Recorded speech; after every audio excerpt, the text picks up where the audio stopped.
ये प्यारी सी किट्टू इस सेब के पेड़ से एक सेब तोड़ने की कोशिश कर रही है। उधर उसका भाई बिल्लू आता है और उसे इतने बड़े पेड़ पर चढ़ा हुआ देखकर हैरान रह जाता है। यहीं नीचे दो अमीर बिल्ले अपनी शैतानी हरकतें कर रहे होते हैं। वे एक बड़ा सा पत्थर उठाकर किट्टू की तरफ फेंकते हैं। पत्थर तेजी से आता है और सीधा किट्टू के सिर पर लग जाता है। वह दर्द से बिलबिला उठती है और उसका संतुलन बिगड़ जाता है, जिससे वह पेड़ से नीचे गिरने लगती है। उसका भाई बिल्लू उसे गिरते हुए देखता है और तेजी से उसकी तरफ भागता है। बेचारी किट्टू डर के मारे रोने लगती है। वह तेजी से नीचे गिर रही होती है और अंत में जमीन पर गिरकर बेहोश सी हो जाती है। उसका भाई बिल्लू दौड़कर उसके पास पहुंचता है और उसे उठाता है। उधर वही दोनों हरामी बिल्ले हंसते हुए वहां से भाग जाते हैं। बिल्लू अब अपनी बहन किट्टू को उठाता है और उसे लेकर रोते हुए निकलता है। फिर बिल्लू अपनी बहन को साइकिल में बिठाकर अस्पताल ले जाता है और डॉक्टर से कहता है, कृपया मेरी बहन को बचा लो। डॉक्टर कहता है, जल्दी से पैसे लेकर आओ। अब बिल्लू बाहर आता है और सोचता है कि बहन के इलाज के लिए पैसे कैसे कमाए। फिर वह एक छोटी दुकान बनाने के लिए लकड़ी पर कील ठोकता है। बिल्लू जल्दी जल्दी लकड़ियों को जोड़ता है और उन्हें कील से ठोक कर मजबूत करता है और उसका जूते पॉलिश का छोटा सा सेटअप तैयार हो जाता है। ग्राहक आने लगते हैं। वह जूते पॉलिश करता है और कपड़े से साफ भी करता है। बदले में उसे कुछ पैसे मिलते हैं जो उसके लिए बहुत जरूरी होते हैं। तभी वही दो हरामी बिल्ले फिर से आ जाते हैं। वे बिल्लू की दुकान पर आते हैं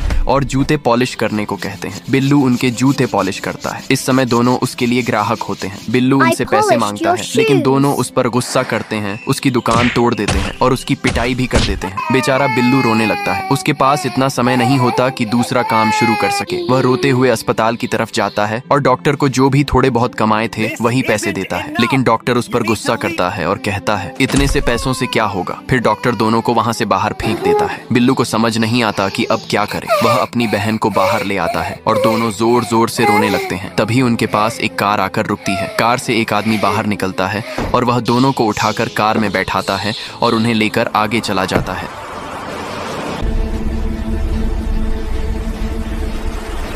कार सीधा एक अस्पताल में जाकर रुकती है। यहाँ अस्पताल में किट्टू का अच्छे से इलाज होता है और बिल्लू उसकी देखभाल करता है। फिर वह आदमी बिल्लू से पूछता है, क्या हुआ, तुम सड़क पर बैठकर क्यों रो रहे थे। तब बिल्लू बताता है कि कैसे दो अमीर बिल्लों ने उसकी बहन को पत्थर मारकर पेड़ से गिरा दिया, फिर उसकी दुकान भी तोड़ दी और अस्पताल में डॉक्टर ने उनके साथ बदतमीजी करके बाहर फेंक दिया। वह आदमी एक पुलिस वाला होता है। वह उन दोनों बिल्लों को जेल में डाल देता है और उस डॉक्टर के क्लिनिक पर छापा पड़ता है। वहाँ कई अनियमितताएं मिलती हैं और डॉक्टर को भी जेल में बंद कर दिया जाता है। इलाज पूरा होने के बाद दोनों भाई बहन खुशी खुशी घर की तरफ लौट जाते हैं। दोस्तों, अगर वीडियो पसंद आया हो तो कृपया लाइक, शेयर और कमेंट जरूर करना।